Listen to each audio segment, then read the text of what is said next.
Hey guys, James Wilson-Taylor here for Rock Sound, backstage at Download Festival 2025 with In Temptation on the lineup. Sharon joins me now. How you doing, Sharon? I'm fine, thank you. Good to see you, good to see you. Welcome back to the UK. Let's start right there. Yes. And I guess always got to be exciting when you see Donington on the calendar, right? This is a special event. Really, really lovely slot for you guys on that stage tonight. This is exciting. Yeah, I'm really happy about that. Yeah, I'll bet. No, it's got to feel like UK must feel a bit of a second home for you at this point. I mean, we saw you on that last tour in the arenas and everything. This has got to feel like a real moment coming in this weekend. Yeah, it's special because we've been coming to Download quite some time already, and we grew up here more or less as a band, I think. So it's really nice to have the opportunity to close the second stage. Yeah. What kind of goes into making a set when you know it's going to be that closing set? Anything a little extra for that kind of end of the night? I'm going to tweak a little bit later on still after when I've done all these interviews, which will take me 2 hours. But fair enough. Yeah.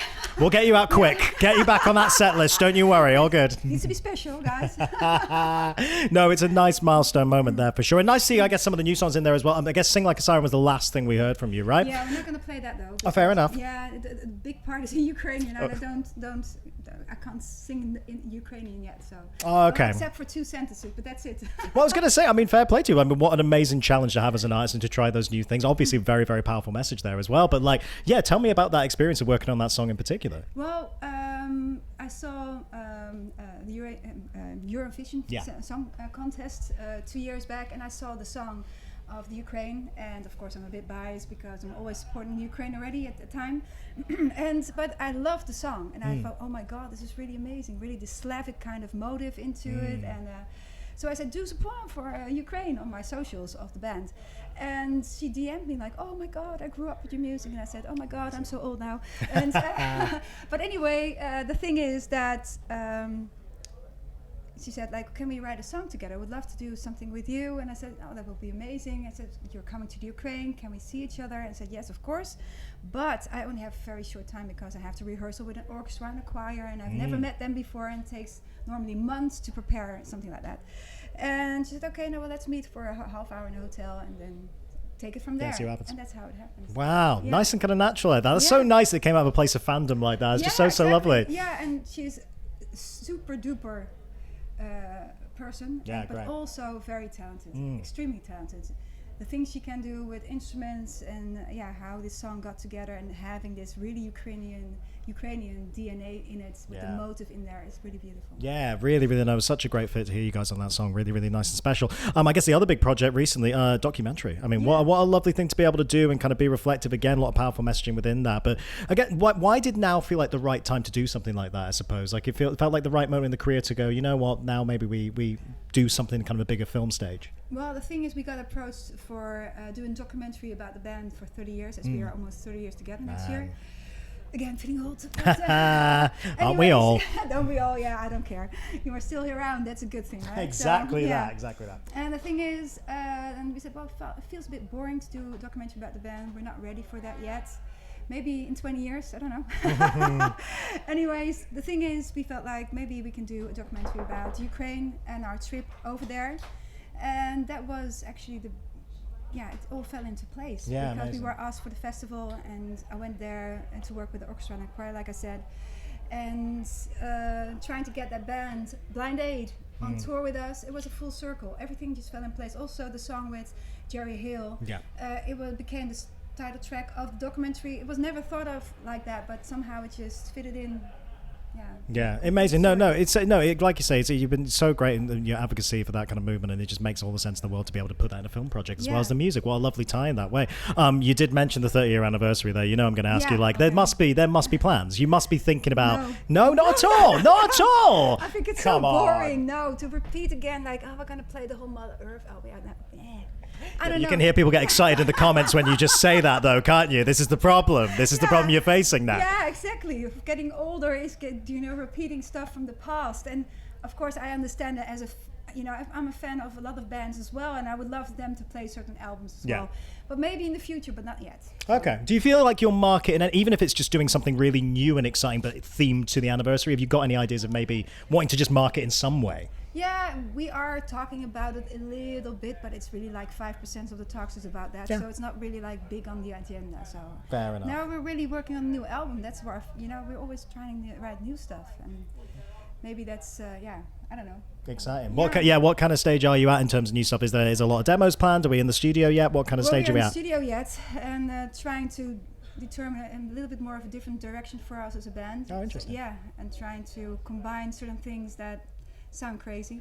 But we're working on it and trying to make the first blueprint of the song, and then we can, interpret that on the other songs that we want to do, because we want to have a red line, of course, in every album. Yeah, absolutely. So. Okay, well, a couple of questions we're asking absolutely everybody today I want to throw at you here. So first of all, this is our standard festival question. Amazing lineup, always an amazing lineup at Download. Anyone out here at Download this weekend who you've never toured with before, never worked with before, where you think, you know what, that'd be a really good tour, that'd be a really good collab? No, I didn't yet. No, I've been so busy from getting You are busy. Going from one festival to the other, and I know this is a boring answer, but I just came out of the studio recording something for someone else again, and came here. I didn't even, like I said, my set list is not even 100% yet. So it's like people are trying to pull me down. Sharon, the set list. Yeah, I'm so sorry, I'm not done yet. I have to do promotion first, then I'll work on the set list. Oh, bless you. It's gonna all click together. It's gonna be great. After the show, we have to get a ferry as soon as possible. Also, you straight out. Yeah. Man. Yeah, and so it's which I find I'm sad about, because last time I could see Bring Me the Horizon, which I enjoyed very much. Watching after our own show, and so I'm missing the headliner today. So man, shame. That's what I'd love to see you work with. I know they're not here this weekend, but bring me in Within Temptation. That'd be a lovely pairing one day. I'd love to see that. Who knows? We'll will that into existence a little bit. Here's another one. I want a favourite mosh pit memory from everybody. Is there any particular mosh pit moments you've seen out in the crowd over the years that have stuck with you? Anything particularly memorable, particularly wild out there? Yeah, I saw a lot of Wall of Deaths with other bands. Yeah. And we had a complete crazy mosh pit at Hellfest, I think like 5 years ago. And I don't think we make the typical mosh pit kind of music, but they did it anyway. Hellfest in particular will find a way. They will find a way. They're just a mosh pit kind of crowd, yeah. Exactly. Yeah, they're just ready. Ready for it any moment. But they did it on Madworld, which is, of course, okay. somehow they did it. So Interesting. I like that. That's dedication to the mosh pit cause right there. Well, last question for you. And again, I feel mean doing this to you because you're putting together your own set list, but we're asking everyone to do what we call the 7-song set list. So if you could only play 7 songs for the rest of your career, what's the 7 songs that you'd have to have in a Within Temptation show? Of our own? Of your own. Well, if you want to throw a cover in, throw a cover in, but like primarily your own ones. Oh my God. It's getting hot in here. Because that's always the thing that I hate most about setlists. I'm always disappointing people. It's like you didn't put that one on. Why not? That's a champagne problem, though, isn't it? When you've been going this long, you've got that many hits that people like. Yeah. Do you know what I mean? That's a nice problem to have. Yeah, exactly. And it's more likely to play different songs or something that they didn't expect on your own tour than on a festival. Because on the festival, you want to surprise people with songs like, oh, this is the best set list we have that we're going to play. But then it might be a bit similar to other shows you've done. Yeah, so it's tricky balance. Tricky balance. So. But 7 songs, oh my God. It's also songs that I don't even particularly like the best, but it's more like I know people want to hear. Well, I suppose that's one way of looking at it. I suppose you could look at it like, these are the ones that I would love to play, or these are the ones I know are going to absolutely bang. Yeah, I think I'll go for the bang. Okay.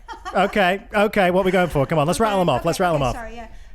In the Middle of the Night, Faster, which the songs are actually mostly on our set list. Our Solemn Hour, Iron maybe, yeah. Lost, which we are playing now again. Oh, lovely. Yeah, me too. And 2 more. 2 more.